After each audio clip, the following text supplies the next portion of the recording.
Karen, and to chamber members and participants tonight.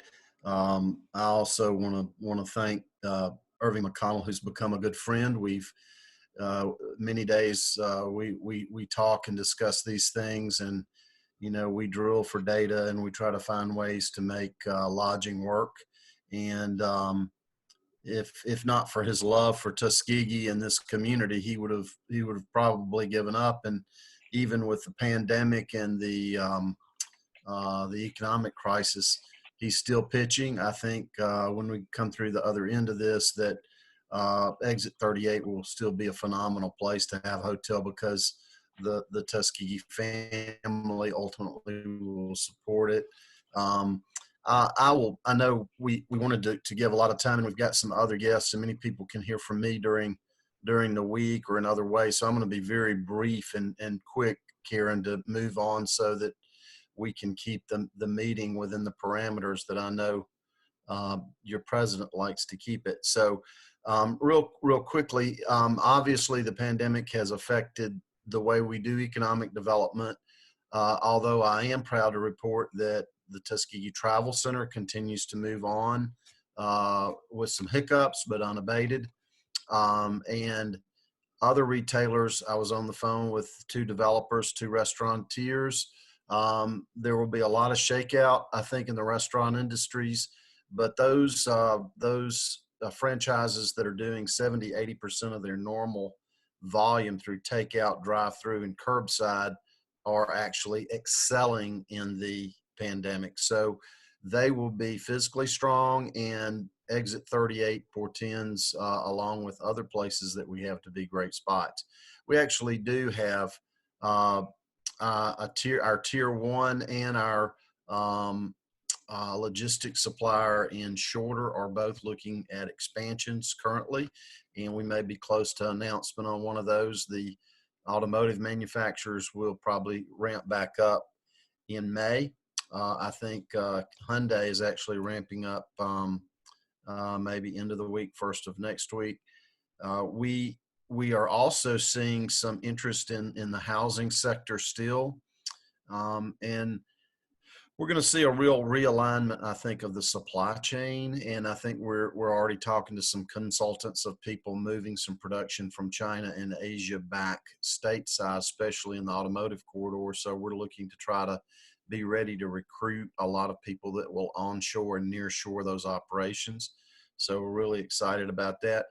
Our real emphasis of late, Karen, in conjunction with you and the chamber and your chamber officers and our board and others, will be to try to help our local businesses, entrepreneurs, restaurants, beauty salons, those in cash economies, those that need new ways to find customers, to get paid, to offer their services. So we're creating a real social media platform for them through Facebook, and you'll be seeing more about that Karen and I and some others. I think Ray Methvin, I saw him on the call, one of our consultants at Insightful, AHA Creative, building a platform so that whether you sell cookies or blueberries or have hair or a restaurant or a lawn service, finding ways to be able to do business and do it socially responsible and to be paid in a socially responsible way. So we're working on that. We also, if you go to madeandmacon.com, we have a number of resources that are there through SBA, through USDA, through the Paycheck Protection. There's another round coming out, and about $60 billion of the second round, Irving. And if you have any information, you might could speak to it if we have time before the end, that is earmarked towards rural and minority businesses and communities. In that first round, all the big titans came in and sucked all that money out before a lot of our mom and pops and our local folk could even get a chance to get to the plate to bat. So we're really looking in this second round that really is being released as we speak to be able to do that. And I know you've got Trevor on to present, trying to get some expertise. I've had others volunteer. So we want the Economic Development Authority and the Chamber to be a resource for local businesses.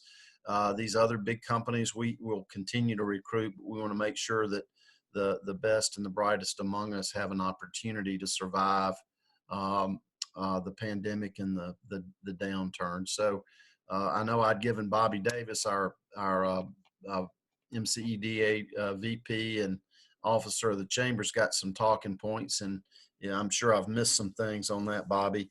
I will say real quickly too that Lifetime Natural Organic Farms has put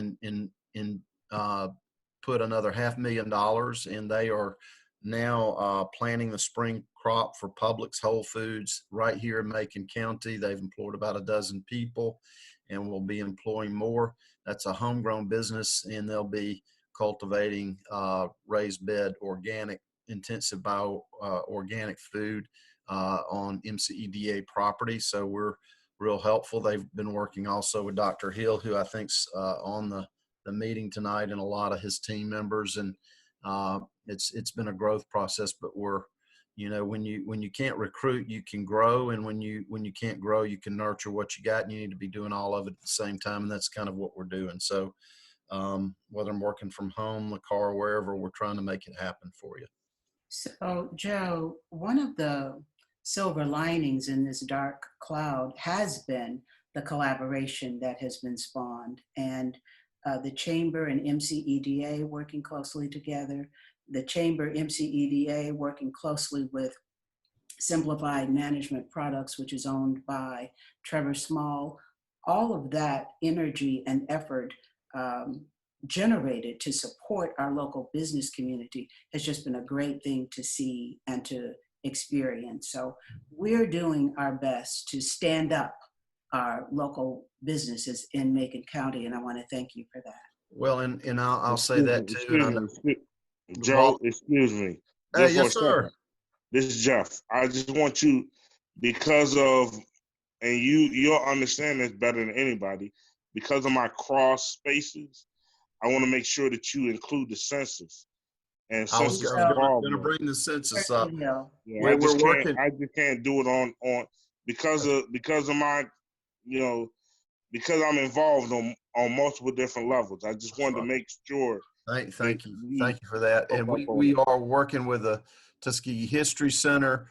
We're working with the Cooperative Extension Service. We're working with Wallace Media. We're working with everyone to make, you know, in the middle of this, we got to make sure we fill out the census forms, because if we don't, for the next decade, we'll be shut out on grants, on all the federal things. So we can't lose sight of that. So we're working. I think, you know, we did a postcard campaign. We're and because of social distancing, Jeffrey, I know we can't do a lot of the one-on-one contact. So we're trying to work, you know, in imaginative ways to make sure people either electronically or fill it out.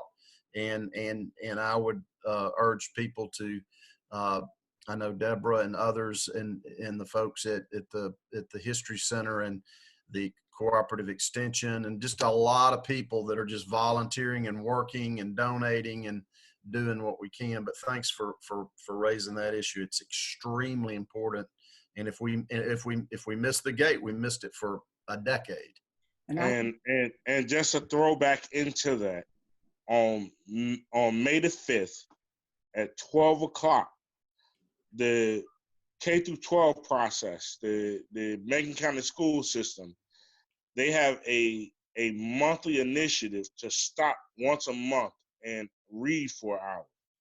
They have donated their protocol, their process, to the census initiative.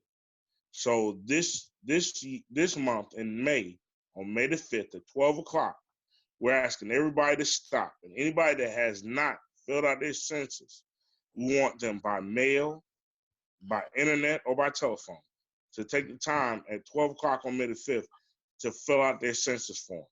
Macon County can come out the hole that we're in if we just take the time, 6 minutes, especially by internet. It might take you a little bit longer by telephone, but just a few minutes of your time will impact the county drastically. Jeffrey, our next speaker is Dr. Jacqueline Brooks, and I'm sure she's going to drive that point home pretty hard. We did have a comment from someone affiliated with Tuskegee University, and she says that Tuskegee University just released an article today about a stockpile of PPE faculty assembled to help local healthcare providers and first responders. We want to thank you for that effort. She suggests that we all check out this article on the Tuskegee University website and on the university's social media platforms.